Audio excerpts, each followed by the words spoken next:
Hello student, previous लेक्चरमध्ये आपण aerial modification of stem हा न्यू पॉईंट स्टार्ट केला.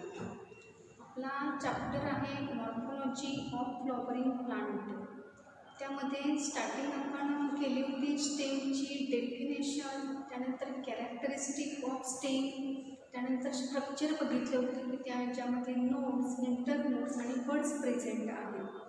आणि त्यानंतरच्या लेक्चरमध्ये आपण व्हॉट इज बर्ड आणि त्या बर्डचे आपण डिफरंट टाईप बघितले होते. For example vegetative bird and second type is a floral or A reproductive bird. आणि मग त्या व्हेजिटेटिव्ह बर्डमध्येही आपण त्यामध्ये 4 टाईप बघितले होते: अपायन, axillary, adventitious and a accessory bud. आता हा सगळा झालेला पार्ट आहे, त्यामुळे त्यावर जास्त काही डिस्कशन करत नाही. फक्त आपण स्टार्ट कुठं केली होती आणि कुठून आपल्याला कुठे घ्यायचं आहे यासाठी हा सुरुवातीचा मी तुम्हाला इंट्रोडक्शन देत आहे. तर त्यानंतर नेक्स्ट आपण स्टार्ट केलं होतं त्यामध्ये मॉडिफिकेशन ऑफ स्टेम.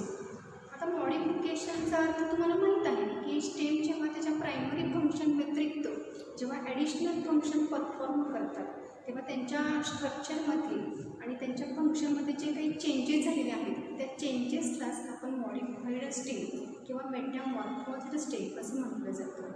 मग पुन्हा एकदा थोडीशी डेफिनेशन रिपीट करते.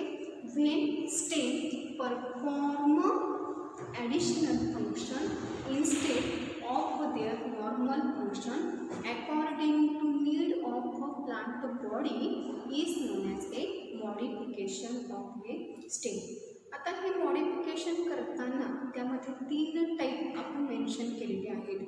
Depending upon how the growth of a stem take place, above the soil or below the soil or partially above and partially below the soil. Then stem consists of how many type? Stem consists of 3 type. First is a underground modification of stem. Second type is a subaerial modification of stem. And third type is a aerial modification of a stem. आता अंडरग्राऊंडमध्ये आपण 4 type आणि त्याची example बघितलेली आहेत. 4 type. First type आहे rhizome, second stem tuber, third bulb आणि fourth corn. रायझोमचं example ginger, ट्यूबरचं एक्झाम्पल पोटॅटो, बल्बचं एक्झाम्पल आपण ओनियन आणि गार्लिक हे एक्झाम्पल बघितलं होतं आणि कॉर्नचं एक्झाम्पल त्यामध्ये आपण ॲमोरफोफॅलिस हे एक्झाम्पल बघितलेलं आहे. आणि त्यानंतरचं जे मॉडिफिकेशन आपण बघितलेलं आहे त्या मॉडिफिकेशनचं नाव काय आहे? Sub aerial modification of stem. तर या सब एरियलमध्ये फर्स्ट टाईप आपण त्यामध्ये रनर बघितला होता, सेकंड टाईप त्यामध्ये स्टोलॉन, त्यानंतर सक्कर नंतर ऑफसेट. हे डिफरंट मॉडिफिकेशन आपण सब एरियलमध्ये टाईप्स बघितलेले आहेत. आणि त्यानंतरचा जो मागच्या लेक्चरपासून आपण स्टार्ट केलेला जो पार्ट आहे तो म्हणजे एरियल मॉडिफिकेशन ऑफ स्टेम. एरियलमध्ये सर्वांना पहिला पॉईंट सर्वांना क्लिअर आहे, तो म्हणजे काय की एरियल स्टेम म्हणजे काय? When stem grow about the soil level then it is called as a aerial stem. आता एरियल स्टेममध्ये व्हेजिटेटिव्ह पार्ट किंवा some part of the stem get modified into. For example त्यामध्ये मॉडिफिकेशन आपण बघताना कोणकोणती modification बघितलेली आहे? तर फर्स्ट मॉडिफिकेशन त्यामध्ये stem tendril, second modification thorn, third modification त्यामध्ये फायलोक्लेड आहे, फोर्थ क्लॅडोफिल. ओके, तर पहिली 2 मॉडिफिकेशन आपली झालेली आहे. कोणती पहिली 2 मॉडिफिकेशन आहे? फर्स्ट जे मॉडिफिकेशन आहे त्या मॉडिफिकेशनचं नाव आहे स्टेम टेंड्रिल आणि सेकंड जे मॉडिफिकेशन आपण जे बघितलं होतं त्या मॉडिफिकेशनचं नाव आहे थॉर्न.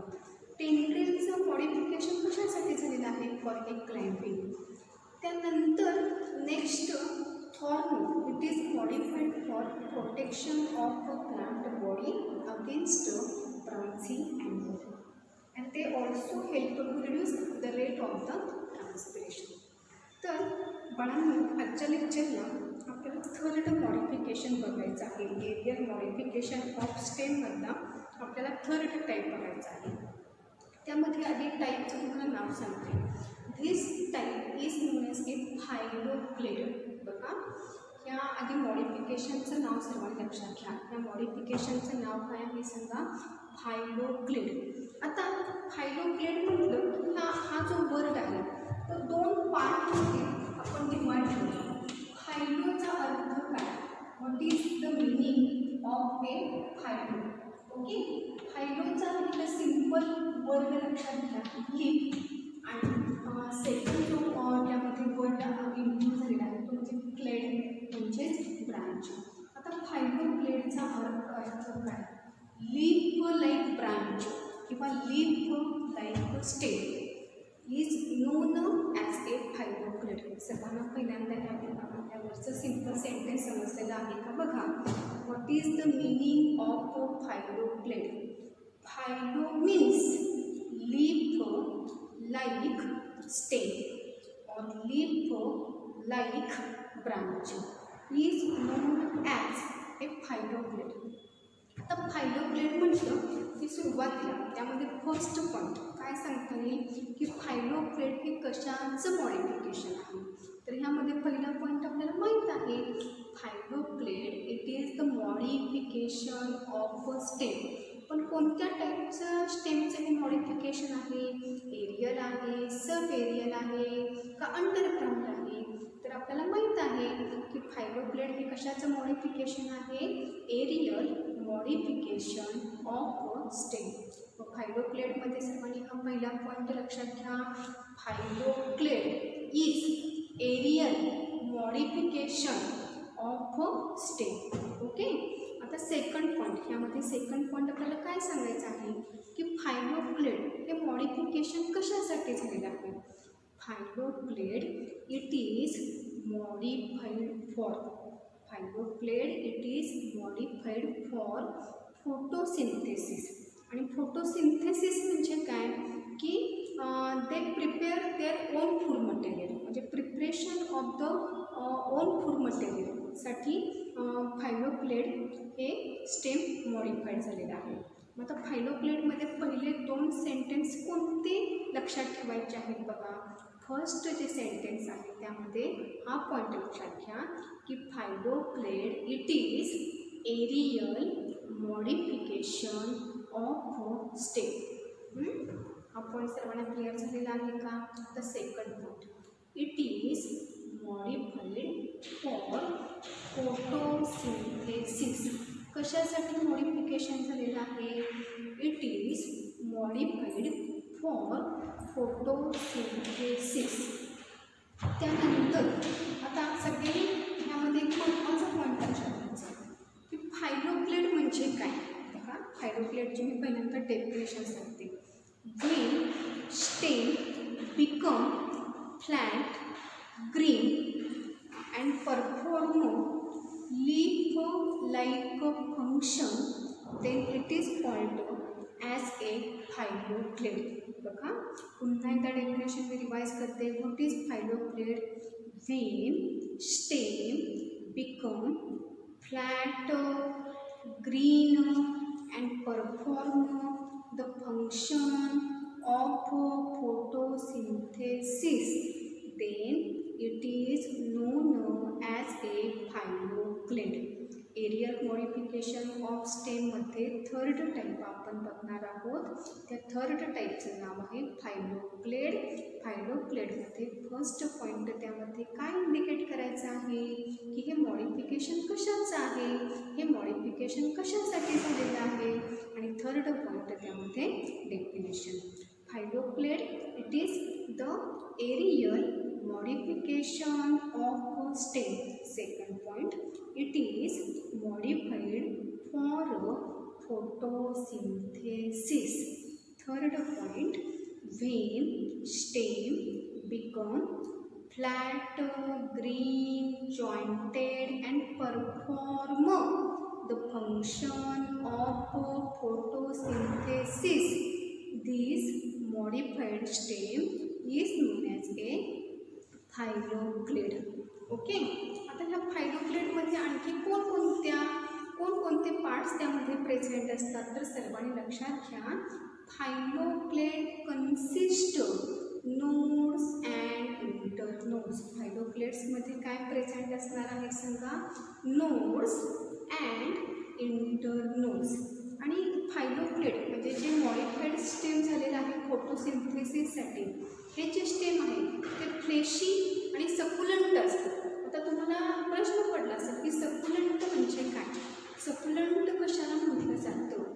तर थोडक्यात याचं मराठी मिनिंग सांगते की पाणी साठवणारं जो पार्ट आहे फायलोप्लेटमध्ये स्टेम, म्हणून त्या स्टेमच्या प्रॉपर्टीजला सकुलंट असं म्हटलं जातं. बघा, stem is a thick and a succulent. आणि का सकुलंट आहे? तर त्यामध्ये म्युसिलेज इज ए प्रेझेंट. त्या स्टेममध्ये कोणता असा कंटेंट आहे की त्यामुळे स्टेमचे स्ट्रक्चर चेंज झालेलं आहे, तर त्यामध्ये लक्षात घ्या म्युसिलेज इज प्रेझेंट. आणि हे म्युसिलेज प्रेझेंट असल्यामुळं स्टेम्स बिकम ए सकुलंट. ओके. बघा, मग त्यामध्ये प्रॉपर्टीज काय काय किंवा फीचर्स काय काय सांगता येतील फायलोप्लेटचे? Phylloplate consist nodes and internodes.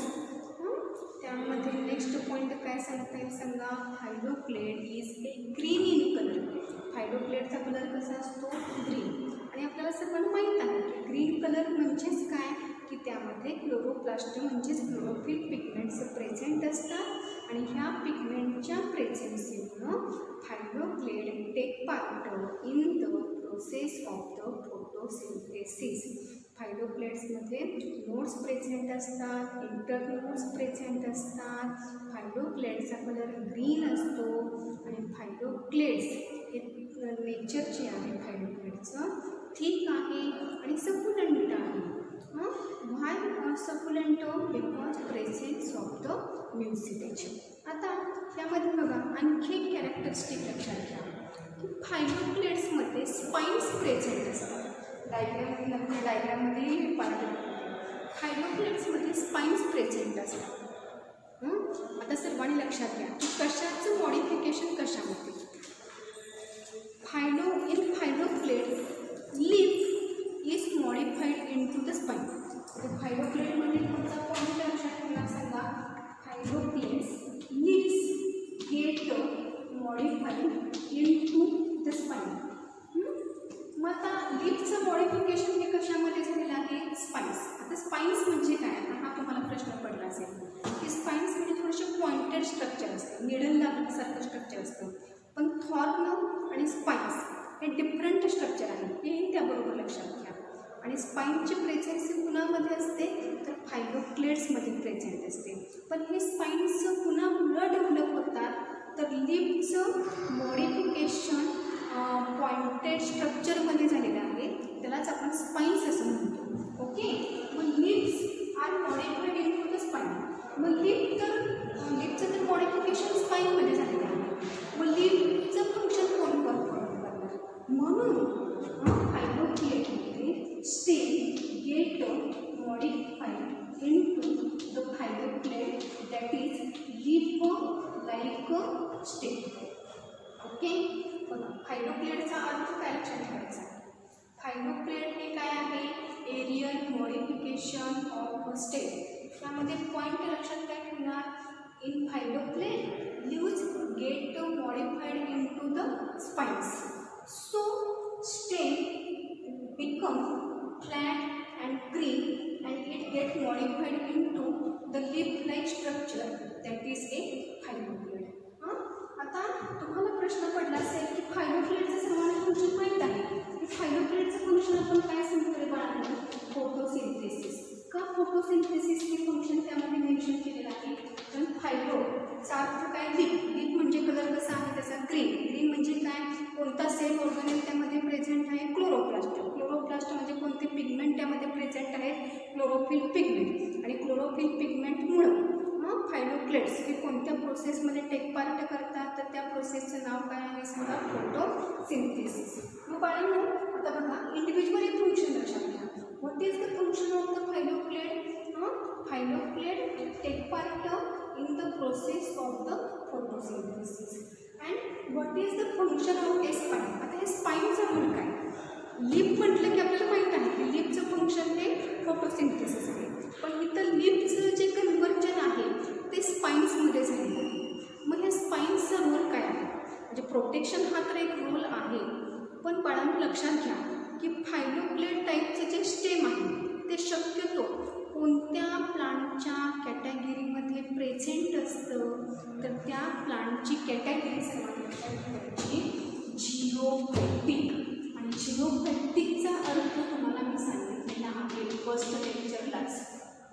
What is the meaning of the xerophytic? Xerophytic that is those plants which grow in less amount of water or a scarcity of a water. जिथं पाण्याचा अभाव आहे, जिथं पाण्याची कमतरता आहे, अशा ठिकाणी जे प्लांट वाढले जातात अशा प्लांटला झिरोफाइट्स असं म्हणतात. ओके, थोडेसे मी काही डेफिनेशन मराठीमध्येही सांगते आणि इंग्लिशमध्येही सांगते, कारण काही स्टुडंट हे थोडेसे मराठी मीडियममधले पूर्णपणे आहे, त्यामुळे त्यांना लगेच इकडचे वर्ड लक्षात येत नाहीत. त्यामुळे जे आपलं लेक्चर आहे ते थोडंसं मी दोन्ही ड्युएल लँग्वेजमध्ये सांगते आहे का, तर का हे सगळ्यांना ह्या कन्सेप्ट लक्षात याव्यात. ओके, आता मग सर्वांनी लक्षात घ्या की फायलोप्लेटमध्ये पहिला पॉईंट काय लक्षात ठेवणार आहे? It is aerial modification of stem. Second point, it is modified for photosynthesis. Third point, when stem become flat and green and perform leaf-like function, then it is called a phylloplate.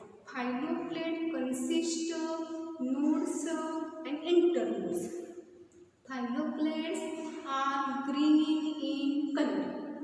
Phylloplates thick and succulent. Phylloplate consists mucilage, and in phylloplates leaves get modified into the spines, so role of leaf performed by the phylloplate, and phylloplate that is aerial modification of a stem and which take part in process of photosynthesis.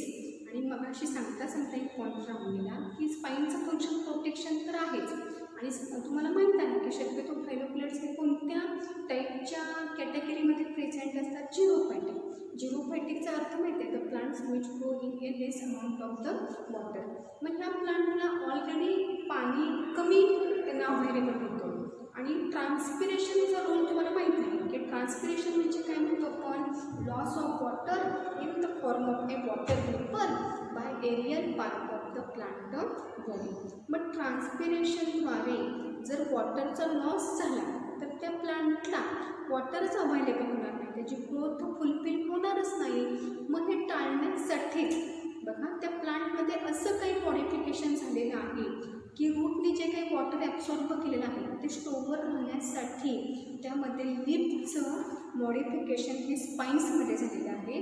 आणि स्पाईन्सचं function काय सांगायचं सांगा? Spines reduces the rate of the transpiration. स्पाईनचं function काय असणार आहे? Spine reduces the rate of the transpiration. म्हणजे transpiration या प्रोसेसचा रेट प्रतिबंध करण्याचं काम हे स्पाईन्स करतात. आणि त्यामुळे ट्रान्सपिरेशन जर प्रोसेस ही रोखली तर वॉटरचा लॉस होणार का? नाही, वॉटरचा लॉस हा प्रिव्हेंट केला जाणार आणि वॉटरचं स्टोरेज होणार.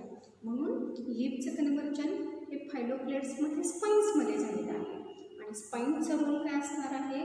To reduce the rate of the transpiration or to check the rate of the transpiration.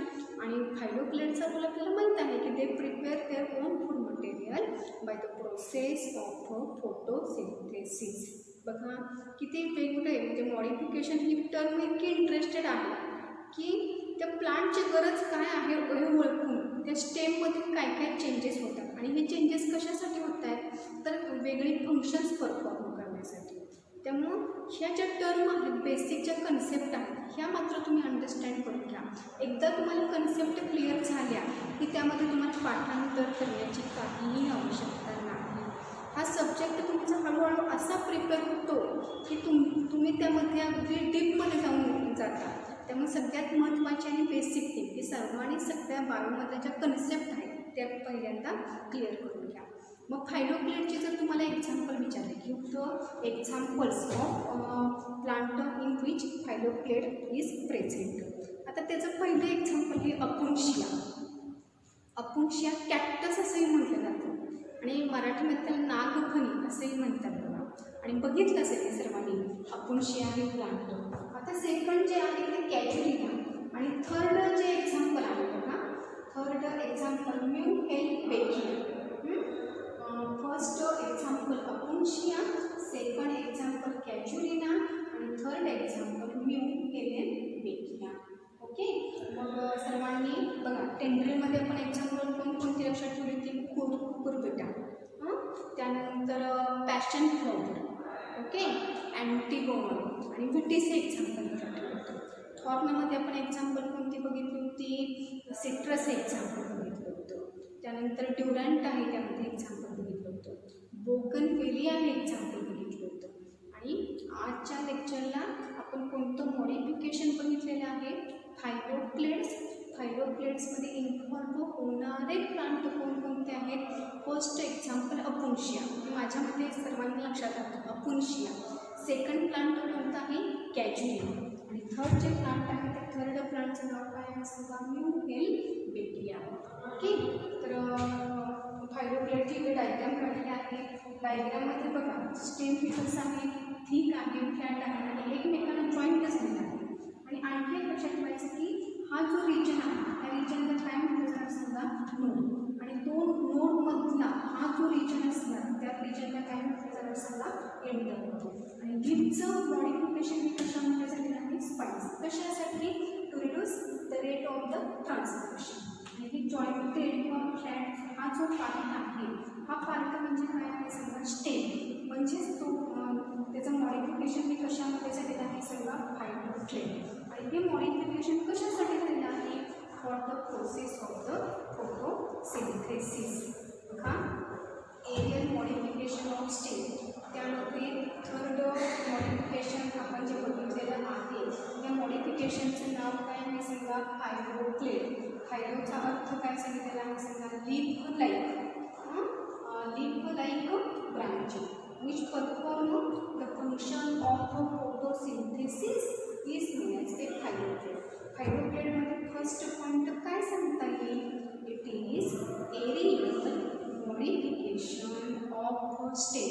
Second point it is modified for photosynthesis. Third point phyloplate means when stem become flat, fleshy, green and perform leaf-like structure, then it is known as a phyloplate. फायलोप्लेटचं nature कसं आहे? Thick आहे, सकुलंट आहे. त्यानंतर त्याचा colour कसा आहे सांगा? Green in colour. आणि फायलोप्लेट्समध्ये सगळ्यात महत्त्वाचा पॉईंट म्हणजे काय सांगा? दे कन्सिस्ट नोड्स अँड इंटरनोड्स. त्यानंतर आणखी एक महत्त्वाचा पॉईंट मध्ये काय लक्षात ठेवा सांगा? In phylloplates leaves get modified into the spines and spines are useful for reduce the rate of the transpiration. So stem become flat, green and leaf-like. Then it is called as a phyloplate. And phyloplate perform the function of photosynthesis. For example, Apunscia. For example, Casuarina. For example, म्यूहेलबेकिया. आणि लीफचं modification हे कशामध्ये झालेलं आहे? स्पाइन्समध्ये. स्टेमचं modification हे कशामध्ये झालेलं आहे? फायलोप्लेटमध्ये. स्पाइनचं function काय असणार आहे? प्रोटेक्शन तर आहेच. आणि सेकंड फंक्शन काय असणार? Reduce the rate of the transpiration. आणि ट्रान्सपिरेशनचा अर्थ काय सांगितलं होता? Loss of water in the form of a water vapour by aerial part of a plant body. आणि स्टेमचं मॉडिफिकेशन कशामध्ये झालेलं आहे? फायलोप्लेटमध्ये. आणि फायलोप्लेटचे ते फंक्शन काय सांगता येईल सांगा?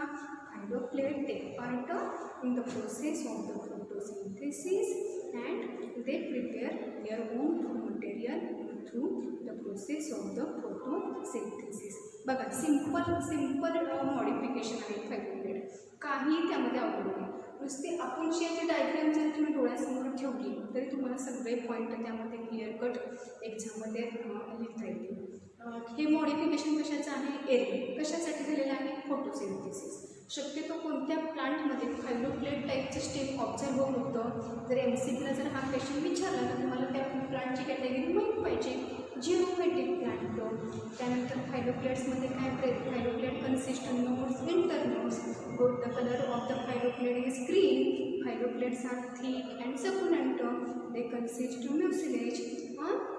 Leaves get modified into spines, and spines useful for protection and reduce the rate of the transpiration, and stem get modified into the leaf-like structure that is phylloblade, and phylloblade take part in the process of the photosynthesis.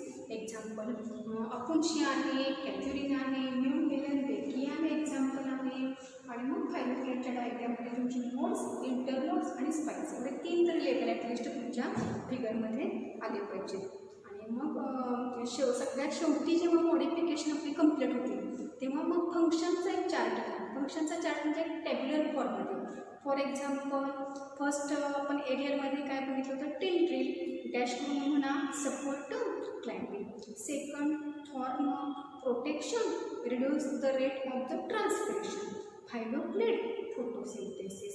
क्लॅडोड जरी असेल तर photosynthesis. आणि last ह्यामध्ये आपण जे बघणार आहोत bulbil. बल्बिलचं modification हे कशासाठी झालेलं आहे? फॉर ए व्हेजिटेटिव्ह प्रोपॅगेशन और ए व्हेजिटेटिव्ह रिप्रोडक्शन. एवढा टॅब्युलर फॉर्ममध्ये हा पॉईंट त्यामध्ये मेन्शन करा. म्हणजे एक्झामला तुम्ही तेवढंच बघून गेला तरी तुम्हाला पटकन ते लक्षात राहील आणि तुमची प्रिपरेशनसुद्धा चांगली होईल. तर माझ्या मते हा पॉईंट सर्वांना समजलेला असेल.